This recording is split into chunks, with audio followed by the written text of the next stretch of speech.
Bien, bonjour à tout le monde. Donc moi j'interviens en tant que conseiller coopératif de ICA. Donc je fais partie du conseil coopératif et on est une dizaine. Donc c'est à ce titre-là que j'interviens.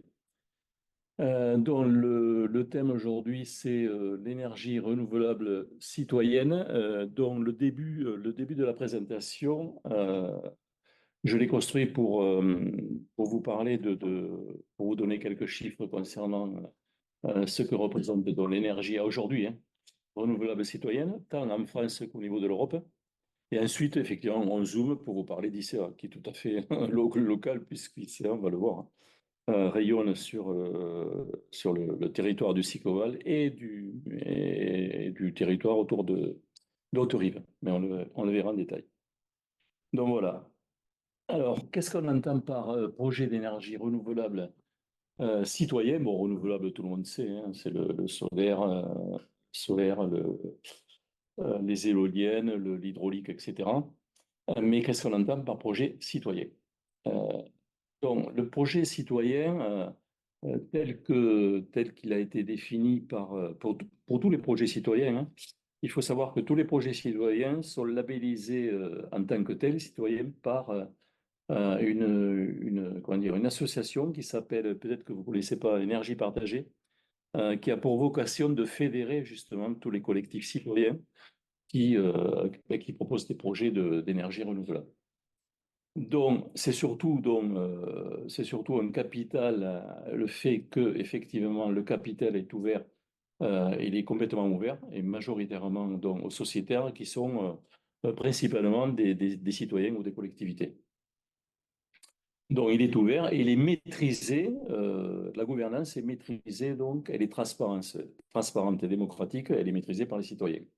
Tout ça dans l'intérêt du territoire, puisqu'on parle d'énergie, de production d'énergie locale, hein. Voilà, tout ça dans l'intérêt du territoire et donc de ses habitants. Alors, les traits, pour résumer, les caractéristiques d'un projet citoyen, c'est d'abord l'ancrage donc, local, hein, avec les retombées du projet au niveau local, qu'il s'agisse donc des investissements, hein, qu'on fait des études, on le verra par la suite, hein, qu'on fait des études, effectivement, on essaie de faire travailler les gens du territoire, hein, les bureaux d'études, etc. Les entreprises, les installateurs du territoire, dans la mesure du possible, bien sûr. Et puis, si tant est qu'on dégage un peu de bénéfices, on le verra plus tard, hein, qu'on réinjecte pour de nouveaux projets, mais il y a quand même une part comment dire, de contribution, de dividendes que l'on remet dans la mesure où c'est possible donc, aux citoyens, enfin aux sociétaires. Et donc cet argent, on peut imaginer qu'il est dépensé préférentiellement aussi sur le territoire.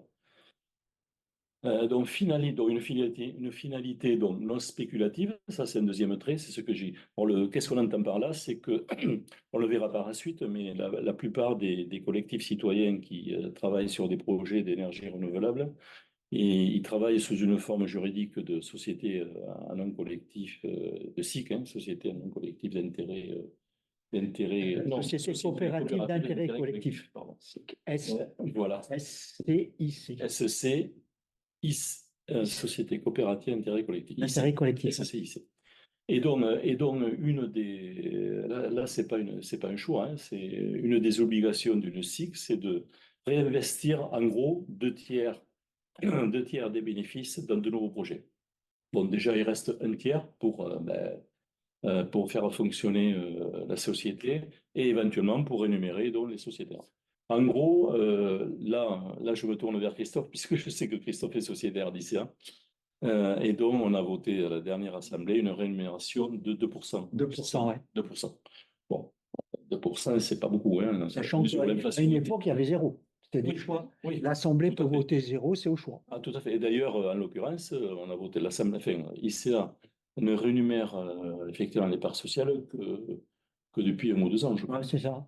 Même depuis cette année, c'est tout. Non, il y a eu du rétroactif. tous les sociétaires aussi, je ne savais pas. Il y a eu du rétroactif. Ah, Je ne sais pas où Non. j'en suis. Alors. Je ne sais pas où j'en suis de mes quotidiens. Non, mais il y a 3 ans, on s'est posé la question, on a eu un débat il y a 3 ans, justement. Moi, c'était la première année où j'ai participé au conseil. Mais cette année aussi, il faut voter C'est pour ou ça. contre. Enfin, c'est au choix. Hein. C'est au choix. Et c'est vrai que 2%, c'est mieux que rien, mais c'est pas des grosses. Enfin, la finalité, c'est pas de gagner de l'argent en prenant le départ. Hein. Oui. C'est pas une action à vocation lucrative. Hein. Donc, troisième donc, caractéristique, mais je l'ai déjà évoqué, la gouvernance coopérative, qui est une gouvernance donc, transparente, démocratique, hein, dans la mesure où une SIC, société coopérative d'intérêt collectif, donc se doit de respecter ces critères-là. Et effectivement, et autre intérêt, enfin autre caractéristique de la SIC, c'est que autant une personne qui dispose d'une seule part sociale, elle a autant de pouvoir au niveau de la gouvernance lorsqu'on décide, qu'on acte les décisions, elle a autant de pouvoir que quelqu'un qui en aurait, bon, ça n'existe pas, mais 100, 200, 1000, etc. C'est donc une voix, une part sociale, c'est une voix. Voilà. Et écologique, bien sûr, parce que donc, on s'attache, tous ces collectifs de citoyens s'attachent donc certes à faire à travailler sur des projets donc, de production d'énergie renouvelable, mais qui respectent donc l'environnement. Ça, c'est fondamental. Et ça fait partie donc du label que j'évoquais, octroyé par Énergie Partagée, pour effectivement valider donc un projet en tant que tel, en tant que projet donc citoyen. Et enfin, c'est l'occasion, ça c'est très important, de créer du lien et l'occasion de se rassembler vers un but commun. C'est l'occasion que les habitants de la commune, au travers de ce projet, fassent connaissance déjà et puis au fil des réunions, tissent des liens. Ça, c'est hyper important. Voilà. Alors Patrick, je t'interromps juste pour avoir une précision. Quand tu dis une voix, une part sociale, c'est peu importe le volume de la part sociale. On est bien Quel que d'accord? soit le nombre de parts, tout à fait. D'accord. Absolument. Enfin, c'est une personne, Oui, un sociétaire, une voix. Voilà, pour, oui, ça revient à ça. ouais, ça revient à Quel ça. que soit le nombre de parts que détient ce sociétaire. C'est clair ou... Et en l'occurrence, la part, puisque là, enfin, la part sociale d'ICA, c'est 50 euros. Alors, s'il y a des questions, on se les pose au fil du diaporama, parce qu'après, c'est un peu technique, et on ne se rappellera plus de. N'hésitez pas à m'interrompre. Alors, je passe à la slide suivante. Quand on regarde donc le nombre donc, de projets citoyens d'énergie renouvelable en France, c'est quand même, il y en a beaucoup, hein, puisque donc, sur la cartographie qui est représentée sur la slide, vous voyez, en fonction, comment dire, de la nature de l'énergie renouvelable, hein, on le voit, c'est en bas en légende, hein, donc il y a le photovoltaïque, le soleil, il y a les éoliennes, etc., l'hydraulique, etc. Mais le jaune est prépondérant et donc le photovoltaïque quand même Alors ce qui est intéressant, c'est qu'on le retrouve, les projets ils sont nombreux. Certes, ils sont un peu plus nombreux vers le sud, mais ils sont quand même nombreux même dans les régions du nord de la France, je crois, hein, l'Alsace, etc. Donc, ça prouve bien que partout en France, il y a assez de soleil pour faire ça c'est important, des projets photovoltaïques. Et au total, bon, les chiffres, ils sont de début 2024, hein, et donc aujourd'hui, il y a 350 projets citoyens labellisés énergie partagée, c'est-à-dire qui respectent donc les critères qu'on vient d'évoquer, hein, de transparence de la gouvernance, de la prise en compte de l'environnement, voilà, et des retombées donc, locales, etc. C'est pas rien, 350 projets. En gros, ça fait par département, ça fait une trentaine quand même de projets par département, en gros. Bon, Juste une petite observation sur la Corse. Ça oui. m'étonne un peu. Là, il y aurait une seule unité de méthanisation, c'est ça? Oui, D'accord. Ouais, enfin, en énergie partagée, oui. ouais, D'accord. mais c'est de la méthanisation, ça c'est sûr. Est-ce qu'il y en a plus seul ou alors ils ont Et une il y, grosse il y flotte? en Tu vois, a moi, j'aurais pensé que le solaire aurait été un peu plus développé dans ce Ouais, secteur-là. très bonne remarque. Hein. Hmm. Bon, Après, c'est la Corse. Donc, c'est l'autorité territoriale corse qui gère beaucoup de choses. ils sont peut-être plus centralisés, tu veux dire? Donc, Hmm. voilà. Donc, C'est possible. c'est bon. Pour pouvoir intervenir, les acteurs privés doivent quand même passer sous la coupe de, euh, Ouais. Peut-être les de demandes de l'autorité règles. régionale, bon, Possible. voilà. Bon, Ouais. là, je ne sais pas te répondre honnêtement. Bon, c'était Il aurait juste une observation. Ouais. Non, non, mais c'est très pertinent. Mais bon, moi, je me réfugie un peu. Enfin, les sources, elles proviennent de l'énergie partagée, qui sont quand même des gens sérieux et crédibles, quoi, hein, au niveau national, puisque un de leurs énergie partagée, j'en profite pour en dire quelques mots. Au-delà, leur job premier, c'est de fédérer et d'aider, d'accompagner justement les sociétés locales de citoyens qui, chacun dans leur territoire, proposent des projets d'énergie renouvelable. Mais au-delà de ça, donc, ils les fédèrent. Maintenant, ils aident au financement aussi, mais aussi ils défendent et ils défendent vraiment et ils font beaucoup de plaidoiries pour promouvoir les énergies renouvelables auprès des gouvernements. Maintenant, ils sont écoutés. Donc, quand il y a un projet de loi, ils sont consultés, etc. Donc, c'est des gens qui ont une crédibilité depuis 15 ans, hein, ils existent. Ils ont vraiment acquis une crédibilité auprès de nos institutions, vraiment c'est certaine, quoi. Bon, je passe sur les chiffres, hein, parce que bon, à moins d'être dedans, on ne sait pas ce que ça représente, hein. 750 mégawatts de puissance installée. En région, enfin, il y a un petit zoom, il y a les Hautes-Pyrénées qui ont pas mal d'initiatives sur des chaufferies bois, si je ne me trompe pas. Euh, voilà. Et après, il y a un ou deux projets éoliens, je sais qu'il y en a un dans le Lot. Après, en Haute-Garonne, je ne sais pas si sur Nayoux et autres, il y a eu un peu d'énergie citoyenne. Et il y en a dans la Montagne Noire, si je ne me trompe pas. Voilà. Ouais. Et Et c'est il y en c'est a, ce que j'allais poser comme question. Est-ce que vous vous rencontrez après sur d'autres, par exemple les voisins d'Ariège? oui. Oui, on se rencontre d'ailleurs notamment, pas que, mais notamment sur des réunions périodiques, hein, organisées justement par Énergie Partagée, dans le cadre de la fédération de ces collectifs. Et on échange pas mal. Et là, moi, je vais, je ne sais pas si tu t'es inscrit, la semaine, dans 15 jours, là, je vais, enfin, il y a moi et puis il y en a deux ou trois, je crois. On participe à une réunion organisée non pas par Énergie Partagée, mais comment il s'appelle, Eco, ceux qui revendent de l'énergie verte. Ah oui, Enercop. Enercop. Enercop, voilà. Enercop, et la réunion est à Toulouse, et là, on y va. Et l'objet de la réunion, c'est d'échanger, toujours pareil, par rapport au projet, et voir éventuellement, d'ailleurs, si on ne pourrait pas, parce que Enercop, au-delà de la vente d'énergie verte, qu'ils achètent d'ailleurs, qu'ils acquièrent auprès des collectifs comme nous, hein, ils participent au montage, ils peuvent pas, enfin, ils participent au montage de certaines opérations plus ou moins importantes. Et enfin, nous, ici, là, on espère avoir un projet assez important sur Amoville qu'on est en train d'étudier. Et pourquoi pas, peut-être que ça vaudrait le coup comme c'est un gros projet, c'est le premier gros projet, si on arrive toutefois à l'avoir, hein, officiellement au travers de l'appel de la publicité, ça nous aiderait justement à mieux gérer ce type de projet qu'on ne connaît pas vraiment. Parce Alors que juste une petite précision sur énergie partagée. Donc si j'ai bien compris, ils vous apportent de l'aide au financement, ils vous fédèrent en termes de réseau, oui, ils font du plaidoyer, du lobby auprès des politiques publiques. c'est ça. Est-ce qu'ils vous apportent également une aide sur le plan juridique et réglementaire? Ah C'est-à-dire oui, savoir un peu... ils font Ouais, beaucoup de formations. Ah oui, oui. d'accord. Ah oui, Ils font donc ils vous beaucoup de forment en fait. formations. D'accord, C'est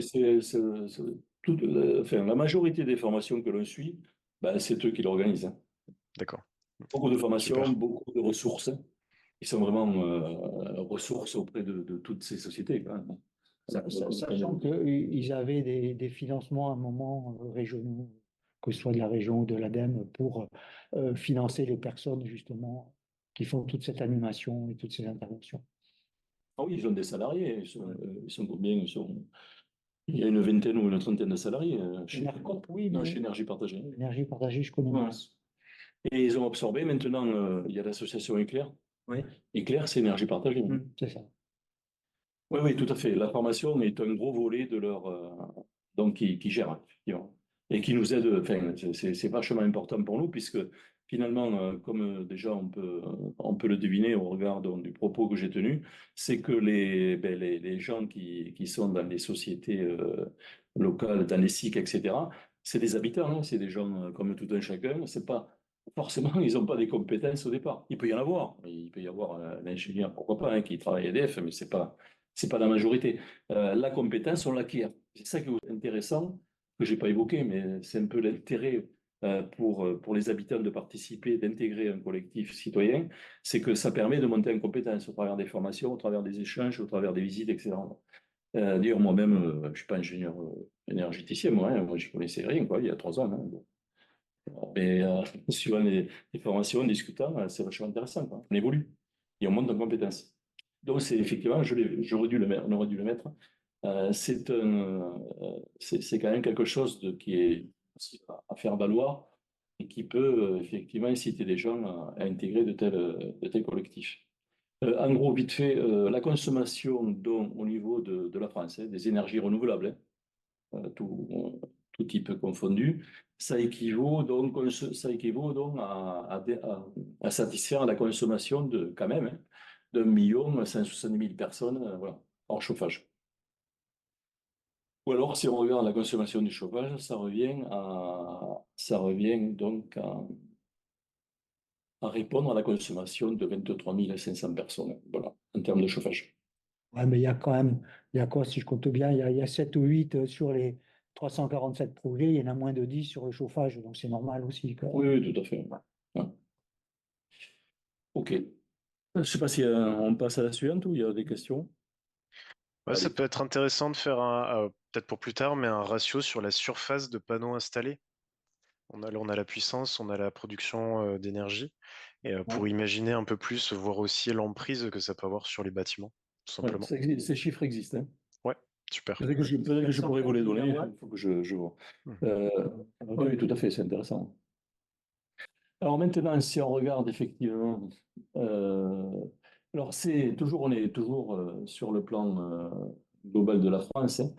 Donc toutes ces collectifs de citoyens représentent quand même plus de 30 000 personnes, hein, 30 000 citoyens, ce qui est pas rien. Ça représente un investissement total de 43 millions d'euros. Ça implique 836 collectivités qui sont sociétaires pour un investissement de 20 millions d'euros. C'est-à-dire que les collectivités sociétaires, ce n'est pas forcément le cas de ICA, on y reviendra quand on parlera de ICA plus spécifiquement, mais en règle générale, donc, surtout lorsqu'on loue, pour créer une centrale solaire, lorsqu'on loue un toit d'un bâtiment communal ou intercommunautaire, effectivement, la collectivité s'engage, hein, parce que si elle souhaite nous confier le toit pour créer ça, c'est elle est tout à fait partisane de faire et de faciliter donc, la production d'énergie renouvelable, et donc elle prend aussi des parts de la société. Et là, c'est pas rien, puisque en gros, les collectivités, en gros, représentent 50%, pas loin, 45% du total de l'investissement. Et ce qui est important par rapport aux énergies renouvelables, quelles qu'elles soient, c'est que pour 1 euro investi, il y a un ruissellement, enfin, je vais parler de ce terme, il est tenté politiquement, mais bon, ça produit 2,5 euros qui profitent au territoire. Alors décliné dans tous les volets, que ce soit la fiscalité, puisque on paye de la fiscalité aussi, hein, lorsqu'on utilise les réseaux EDIS, il y a le TURP, enfin, il y a la fiscalité. Il y a des loyers, ben, lorsqu'on loue un toit à une commune, bon, on paye une redevance à loyer, hein, pour le toit. Et puis il y a des salaires, enfin nous, ce n'est pas notre cas, on n'a pas encore de salariés, mais comment dire, il y a des collectifs de citoyens qui sont relativement importants et qui embauchent, hein, qui ont des salariés. Et puis bon, il y a aussi tout ce qui est prestations et revenus de l'investissement au travers donc, des gens qu'on fait travailler en local, c'est-à-dire les bureaux d'études, les installateurs, etc. Donc ça, c'est important, je crois que c'est important de le retenir. 1 euro investi sur le territoire, ben, ça en produit 2,5, in fine. Parce que même si on investit tout chinois, enfin bon, je prends l'exemple pour les panneaux, il y a quand même 1,5 euros qui reviennent sur le territoire. On l'a vu sur tout un tas de projets où les technologies étaient, bon, à l'époque, elles étaient allemandes, nordiques ou autres. Les élus étaient réticents, mais bon, globalement, quand on a fait le chiffre, c'est quand même plus le fonctionnement qui est important sur les retombées sur le territoire. Oui, alors les panneaux, c'est vrai qu'on peut l'évoquer.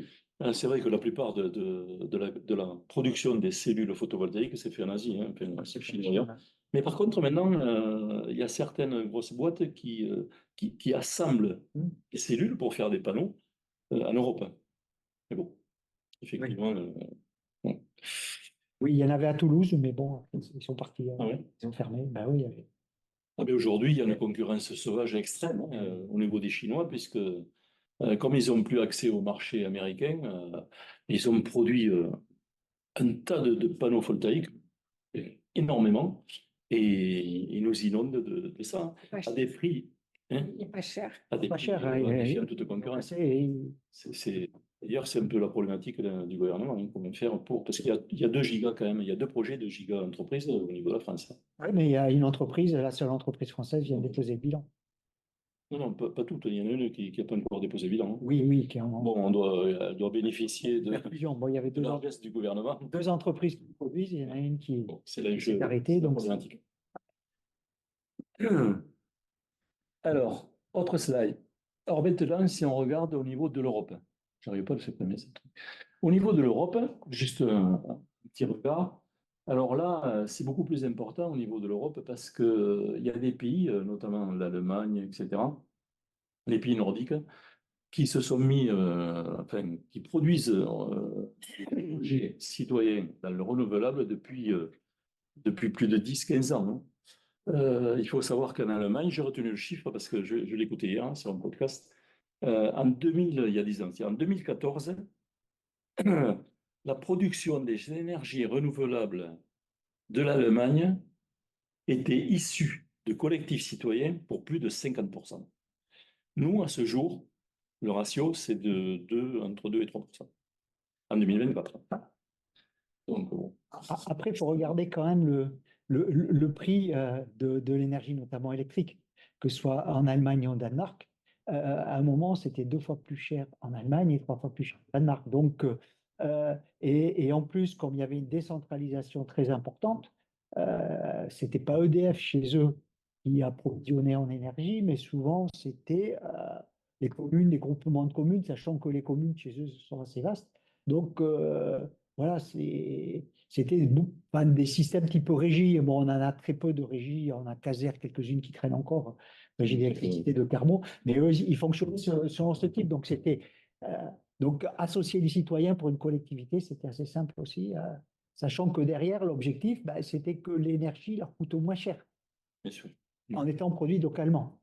Ce qui n'était pas le Donc cas là, avant. ce que tu soulignes, c'est qu'il y avait vraiment un aspect très volontariste côté collectivité pour C'était amortir le coût, c'est ça?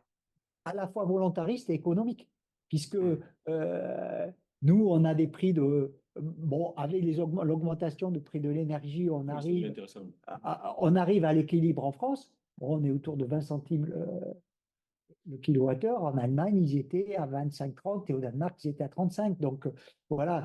Eux, déjà, il y avait une rentabilité économique. Le citoyen qui investissait, il pouvait gagner, il pouvait payer son énergie moins cher aussi. Voilà, c'était une démarche qui est totalement différente, qui explique le fait qu'ils soient partis fortement sur des collectifs citoyens en zone rurale. C'est bien en zone rurale. Hein. OK.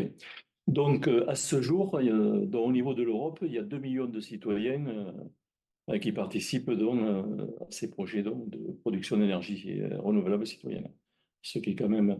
Et l'Allemagne, déjà, il y a déjà 400 000 personnes sur ces 2 millions qui sont en Allemagne et 300 000 au Danemark. Donc, on voit bien que les pays nordiques ont été les pionniers pour les raisons que tu évoques et d'autres peut-être. Hein. Voilà. Et l'investissement moyen par personne, c'est au niveau de l'Europe. Hein. C'est quand même 5 700 euros. On voit que c'est quand même beaucoup, quoi, part sociale d'investissement de ces citoyens. Alors après, ça peut être une question, c'est sur combien de temps? Parce que j'imagine que les personnes au début, par exemple, elles mettent 50 euros, l'année suivante, elles remettent 50 euros, Ouais. et ainsi de suite pendant peut-être 10 ans. Voilà, je ne sais pas si on a C'est un ordre. au moins 15-20 ans. Là. C'est au moins 15 ans. Voilà, Ouais. d'accord. C'est un investissement sur des installations qui ont une durée de vie de 20 ans sans aucun problème. Hein. Effectivement, au fur et à mesure que. Parce que les gens, ils investissent au départ peu, hein, c'est normal, hein, comme on fait nous tous. Puis quand on voit que le collectif se débrouille bien, que les projets soient solides, etc., mais on capitalise de plus en plus, quoi. Ouais, il y avait beaucoup de réseaux de chaleur. Il y avait l'Autriche aussi qui avait fait pas mal de choses en investissement citoyen sur des réseaux de chaleur, notamment bois ou méthanisation en CP aussi. Donc voilà un peu pour le regard général, hein, sur ce qui se passe en France, enfin en Europe et en France. Maintenant, on revient à local, au niveau du Sicoval, au travers de la société dont on est, à part Bernard, tous sociétaires, ICA, qui veut dire Initiative citoyenne pour une énergie alternative. Alors peut-être un peu d'histoire, si elle existe aujourd'hui, ICA, c'est grâce au Sicoval. C'est le Sicoval qui, en 2016, a pris l'initiative d'organiser des ateliers avec les habitants des communes du Sicoval, hein, des ateliers sur effectivement les énergies renouvelables et avoir cette réflexion et éventuellement pouvoir, comment on pourrait-on produire au niveau du Sicoval ces énergies-là. Et donc, ils ont eu beaucoup de succès, d'après ce que j'ai compris. Il y avait beaucoup de monde à l'époque. Oui, oui, oui. C'était. Je sais pas, au Sicoval, il y avait un élu qui était un petit peu visionnaire, voilà, donc il y avait des réunions qui se tenaient sur la Beige. Ouais. Je sais pas s'il était encore élu, mais bon, voilà. Et, c'était Claude Dussert qui était un petit peu parti là-dessus. Au début, c'était très techno, c'est-à-dire qu'il y avait beaucoup de chercheurs qui venaient, bon, il y avait pas mal de structures qui voulaient voir le jour. Donc, il y a eu de l'idée. Ouais. Après, ça a quand même retombé parce que, bon, on ne sait pas trop comment se monter les structures. Donc, je pense que le Sicoval a bien temporisé. Et puis après, j'ai vu apparaître ICEA, bon, Ouais. voilà, qui s'est constitué. Bon, mais là, j'étais pas. Mais c'est vrai qu'au début, on y était en tant que citoyen mobilisé, enfin, sur des énergies renouvelables, en faisant des interventions, voilà. Et là, il y a un noyau dur qui vraiment s'est intéressé, des militants, dont Moi, j'étais pas au noyau dur. Hein. Jean-Paul et d'autres, ils étaient 3 ou 4, je crois. Et autre chose qu'il faut dire, c'est que le Sicoval, au-delà de cette initiative de lancer cette réflexion là-dessus, elle a prêté, elle a embauché une chargée de mission, salariée du Sicoval, hein. Et cette personne, elle était à 52% de son temps pendant 1 voire 2 ans pour travailler, enfin pour travailler avec ICA. Et quand on parle à Jean-Paul, qui est toujours le président de l'époque, qui est toujours président aujourd'hui, il reconnaît que cette personne vraiment qui était compétente, bien sûr, en termes d'énergie, etc. Vraiment a permis de prendre son essor, quoi, à ICA.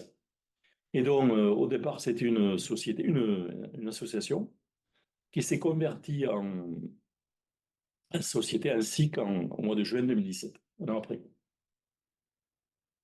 Voilà un peu pour le volet historique. Donc, c'est quand même grâce au Sicoval, il faut le dire, hein, peut-être est-ce que tu peux nous décrire ce passage de l'association à la SIC? Qu'est-ce qui a motivé ce passage-là et comment ça s'est déroulé? Moi, j'étais pas là, mais Christophe, tu interviens et pareil, Chantal. Mais ce que j'ai retenu, moi, c'est que, donc, au départ, il y avait aussi de subventions, pas mal de subventions pour lancer cette dynamique de différentes instances, notamment de la région.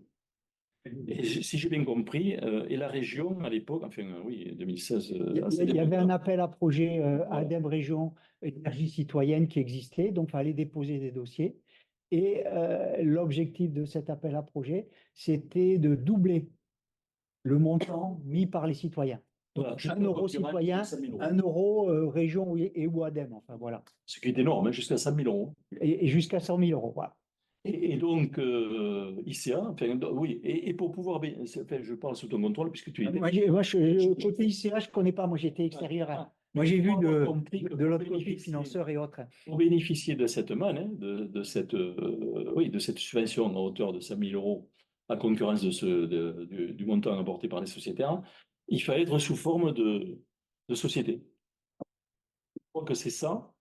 Je parle je pense que coopérative, il me semble. Oui, une coopérative. Ouais, il me semble que c'est ça, ouais. Société coopérative. Ouais. Et donc, d'où la nécessité, d'où l'idée de transformer l'association en SIC. Je crois que c'est ça. Hein. Moi, Bon, pardon. je peux pas Sous dire. réserve quand même, mais c'est important de dire, c'est grâce aussi à l'essor, à cette justement subvention de la région, enfin appel à projet, d'abonder donc les parts sociales jusqu'à concurrence de 100 000 euros, de les doubler finalement. Hein. Et ça a permis, et donc ICA y est arrivé en fin 2018, ils avaient 100 000 euros de parts sociales, donc ils ont bénéficié de 100 000 euros supplémentaires, de 200 000 euros au total de la région. Et c'est ça qui a permis de démarrer les projets. Sinon, parce qu'au départ, quand il n'y a pas de fonds propres, ben, les banques, elles ne prêtent pas, hein, c'est évident, hein, au départ. Donc, s'il n'y avait pas ça, ça n'aurait pas été possible. C'est pour ça d'ailleurs. C'était l'objectif de cet appel à D'accord. projet, puisque Ouais. c'était Agnès Langevin pour la région qui portait ça et Michel Perron pour l'ADEME, là, D'accord. qui sont d'ailleurs sur les photos ICEA, là, quand vous êtes avec le Oui, oui. Ouais, ça va. Voilà un peu pour l'histoire. S'il n'y a pas d'autres questions, on poursuit. Alors, en quelques chiffres, ICA. Ah ben oui, c'est cette photo. Voilà, c'est la photo de voilà, c'était la remise, je pense, il y a tous les élus. Voilà, on voit les élus, ben, il y a M. Berti, enfin, etc. Berti, Agnès Il y a Langevin. il y a quand même 7 ou 8 communes aussi qui ont des parts sociales, hein, plus peut-être Ouais. 7 ou 8. Voilà, et ça c'était. Juste par curiosité, est-ce que tu peux nous citer quelques communes Où on a fait des projets ou sociétaires? qui sont sociétaires? Il y a Aiguevive, il y a Oreville, il y a La Beige. Je pense sous ton contrôle parce que. Ah non, moi là-dessus, côté ICEA, moi j'étais très. Bon, j'étais au départ. Il n'y a pas Ramonville, c'est sûr. Parce que ICEA a vécu sa vie. il n'y a pas Castanet. Non, je ne sais pas, je ne peux pas te dire. Je sais qu'il y en a 7-8. Et évidemment, il y a le Sicoa. Mais bon, au fur et à mesure qu'on fait des projets dans de nouvelles communes, on propose à la commune qui est tout à fait favorable à faire ce projet avec nous de prendre des parts sociales, il le faut. Donc il y aura d'autres communes qui vont être adhérentes à ICA. Donc aujourd'hui, quand même, 7 ans après, c'est ce que je disais, puisque ça a été créé en l'association date de 2016. Aujourd'hui, on est à plus de 450 sociétaires, ce qui est pas mal quand même. Hein. La part sociale, c'est 50 euros depuis toujours, d'ailleurs, elle n'a pas augmenté. On s'est posé la question au dernier conseil, ou au dernier conseil coopératif, parce que d'ailleurs, l'énergie partagée l'a fait.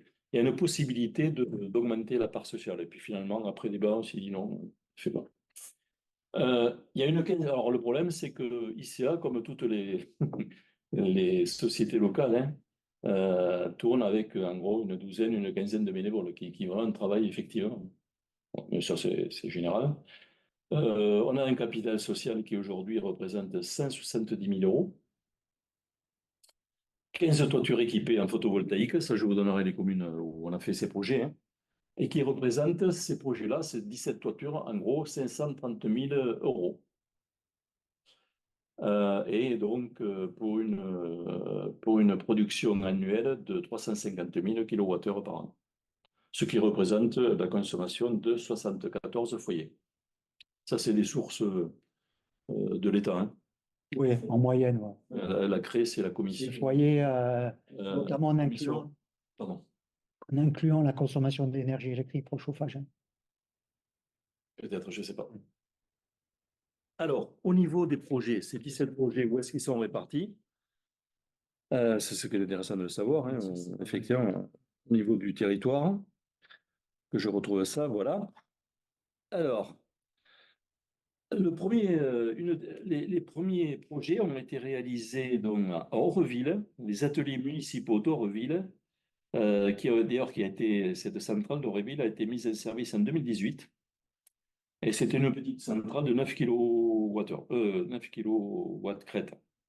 Toujours en 2018, c'est là, en 2017-2018, en bénéficiant de cette subvention de la région qu'on évoquait, hein, de 100 000 euros, qui a besoin dans les parts sociales collectées à l'époque, ont été réalisées plusieurs centrales. Donc, à Oreville, ce que je disais, à Aiguevive aussi, 2018. Là, c'était la MJC, la Maison des Jeunes de la Culture. Le toit, hein, c'est toujours des installations solaires, hein, solaires sur le toit, photovoltaïques sur le toit. Il y a eu la Beige, la mairie annexe, et l'école maternelle de la Belgique. Tout ça, ça a été fait en 2018. À Escalquens, c'est l'espace Bergeant qui a été réalisé aussi en 2018. Et à Aigues-Vives, donc, non seulement il y a eu la MJC, mais il y avait aussi la crèche. Voilà. Et à Tonneville, les vestiaires. Voilà. En fait, autrement dit, il y a sept centrales de petite production, hein. Toutes les sept centrales font 9 kVC, 9 kilowatts de puissance installée, ce qui n'est pas énorme, hein. On a commencé par des petites centrales, bien sûr, hein, pour essuyer les plates, je veux dire, et monter en compétence. Ça a été réalisé en 2018. Ensuite, donc, en 2019, ICA est intervenu sur la salle des fêtes de Nouaille, en installant pareil une petite centrale de 9 kilowatts de puissance installée. Ensuite, à Escalquens, il y a eu un deuxième projet concernant la MDS, la maison des jeunes, non, la MDS. Chantal. C'est une salle polyvalente, MDS. Oui, c'est ça. MDS. Non, non, mais, c'est la mission, je ne sais pas, MDS Escalquens. 9 kilos aussi, et la crèche d'Escalquens. Autrement dit, à Escalquens, on a eu, et en fait, on a réalisé 1, 2, 3 centrales. Alors, une MDS de souvenir, c'est une maison de santé, Ah, voilà, ben oui, MDS. peut-être, hein. Ils ont santé. Donc, tu es pas assez malade pour y aller. Bon, peu importe, donc, par rapport. Voilà. Rectification, c'est une maison départementale des solidarités. Ah oui, Ah, voilà. départemental. Donc là, c'est le département. Ouais, tout à fait. Ensuite, en 2020, ICA est intervenu à Montbrun-Lauragais. Là, donc, on avait changé un peu de braquet, puisque là, il s'agissait d'une centrale de 32 kilowatts installés. Par rapport au 9, c'était beaucoup plus important.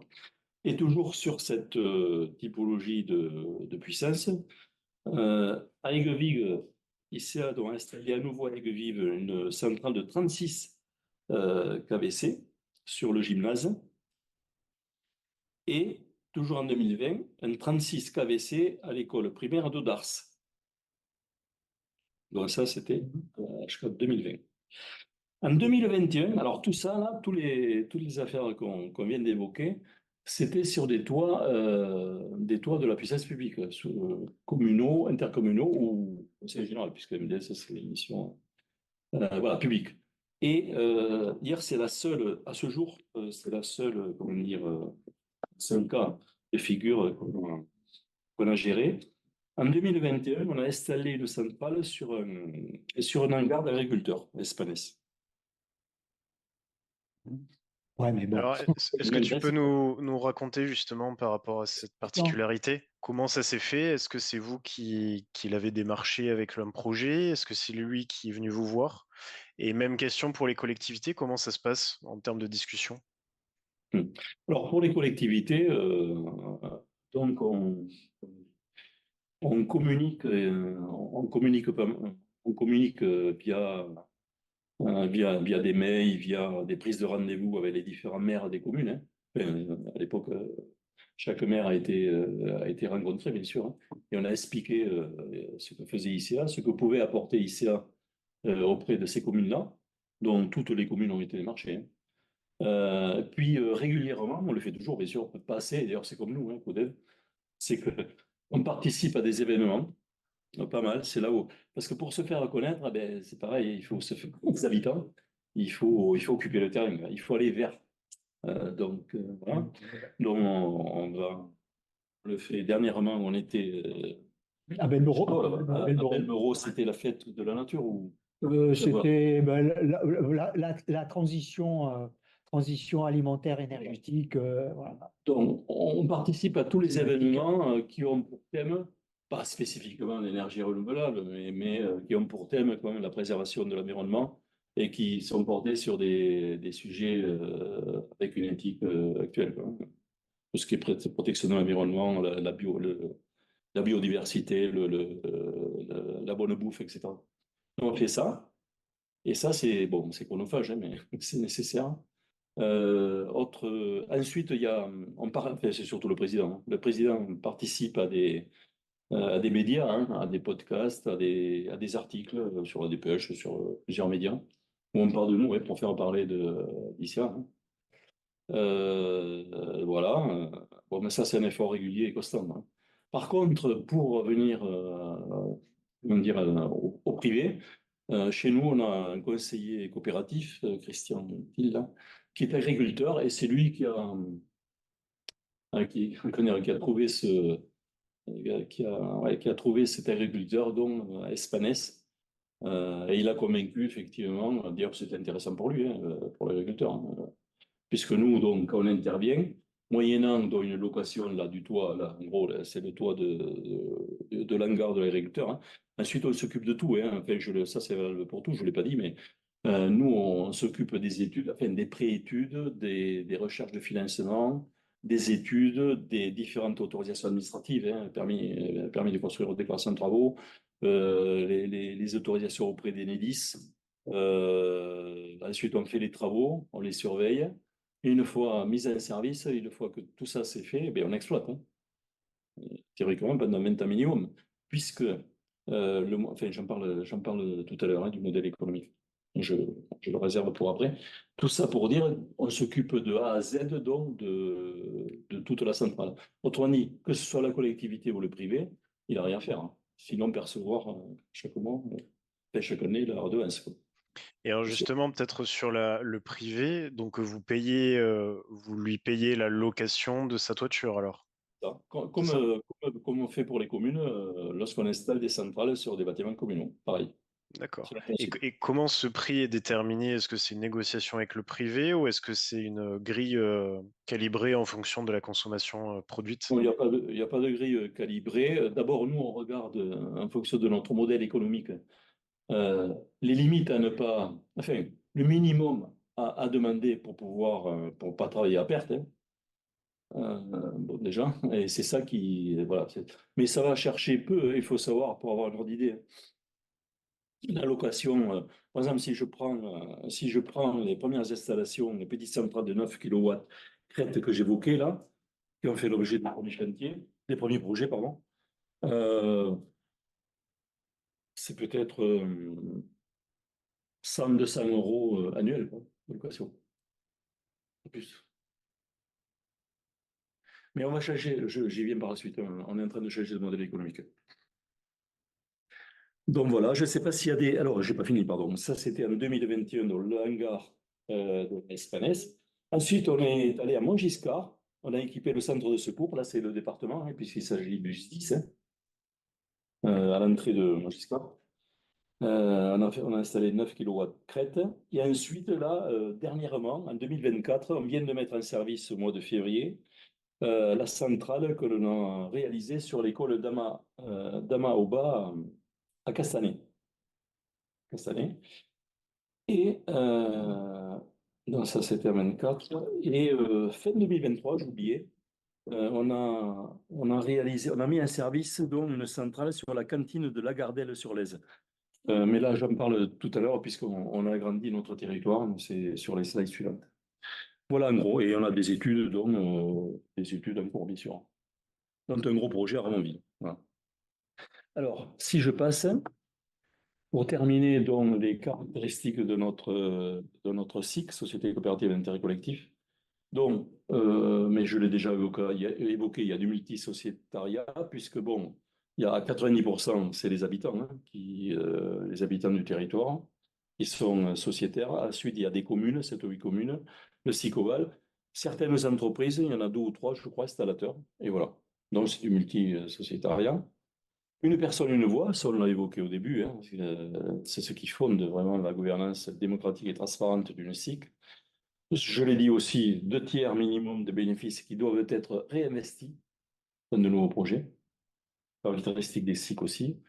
Une rémunération des parts sociales limitée, bon, je l'ai déjà évoqué, et une gouvernance citoyenne élue par l'Assemblée générale. Oui, il faut savoir que l'Assemblée générale, l'Assemblée générale désigne un conseil coopératif lequel conseil coopératif donc, prend les décisions, quoi. Mais ensuite, en fin d'année, on rapporte auprès de l'ensemble de l'Assemblée générale les décisions qui ont été actées en effet, par le conseil coopératif. Voilà. Alors juste une question sur la présence d'entreprises en tant que sociétaire. Est-ce que leur investissement dans la SIC leur permet justement d'accéder à des modèles RSE ou à je sais pas, des démarches incitatives venant de la région? Voilà. Qu'est-ce qui motive les entreprises à vous rejoindre? Donc, or, comment dire, les garanties, enfin les garanties, les labels RSE, là, c'est l'État qui délivre, hein. Enfin, c'est des organisations étatiques qui organisent, c'est pas, nous, on n'a pas ce pouvoir-là. Non, le seul, enfin, je pense que le seul intérêt, il y en a que deux ou trois d'ailleurs, hein. Le seul intérêt, c'est de se faire connaître pour qu'on pense à eux peut-être pour les consultations à venir. Mais bon, enfin, je dis ça, c'est sans arrière-pensée. C'est des choses. Il y a autant solaire il y a autant solaire chez nous qui est sociétaire, mais autant solaire d'ailleurs. Si, on les a fait travailler, certes, mais seul nous, quand on consulte, on en consulte au moins deux ou trois, hein. Donc là, on est transparent puisque finalement, on se doit comment dire, de justifier effectivement nos décisions et in fine, en fin d'année, auprès de l'AG. Donc voilà. Alors, Donc, je te parlais des RSE juste parce que parfois les entreprises, pour justement atteindre des aides de l'État, il faut qu'elles montrent qu'elles s'investissent sur le territoire dans le cadre de projets liés à l'environnement. Voilà. peut-être. Je n'ai Voilà, pas compris, je n'ai pas compris sous cet angle-là, excusez-moi. Après, l'intérêt pour Peut-être. une entreprise de rentrer dans une SIC, il y a souvent l'aspect inverse. Ce sont des entreprises qui créent des SIC justement pour aller vers l'acceptabilité, pour permettre à des communes, parce que l'intérêt d'une SIC, c'est il y a le privé plus les collectivités locales, plus les citoyens. C'est la seule structure qui le permet. Voilà, mais c'est peu connu. Ça se fait pas mal dans le monde agricole, voilà, sur de l'alimentation durable.